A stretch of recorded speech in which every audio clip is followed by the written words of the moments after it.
السلام علیکم دوستو، پاکستان کرکٹ ٹیم نے 12 جنوری سے نیوزی لینڈ کے خلاف 5 ٹی20 میچز کی سیریز کھیلنی ہے۔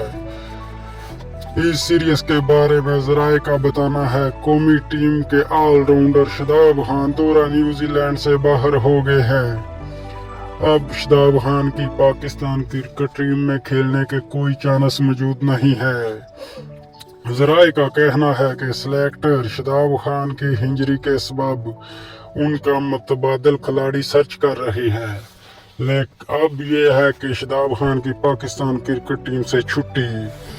علم میں رہے کہ ڈومیسٹک ٹی20 میں پاؤں مڑ جانے کی وجہ سے شاداب خان انفٹ ہو گئے ہیں۔ شاداب خان نے 92 ٹی20 میں 104 وکٹیں حاصل کر رکھی ہیں۔ دورہ نیوزی لینڈ کے قومی ٹیم کا اعلان 25 دسمبر سے متوقع ہے۔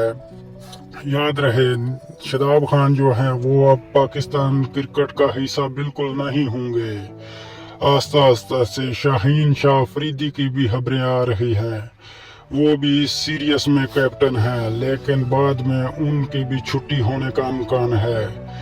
نئے کھلاڑی اب پاکستان ٹیم کو مل رہے ہیں جو اچھا پرفارمنس دے رہے ہیں۔ پاکستان سلیکٹر اب نئے بولر، نئے بیٹس مین، نئے وکٹ کیپر کی تلاش میں ہیں۔ پہلے جیسی ٹیم اب نہیں رہے گی۔ اب پاکستان ٹیم انشاءاللہ نمبر 1 بنے گی۔ اب سلیکٹر نے اعلان کر دیا ہے جو پرفارمنس کرے گا اس کو ٹیم میں رکھا جائے گا، جس کی پرفارمنس نہیں ہوگی وہ ٹیم میں نہیں رہے گا۔ محمد حفیظ کا کہنا تھا کہ ہم آسٹریلیا میں ٹیسٹ ہار گئے، لیکن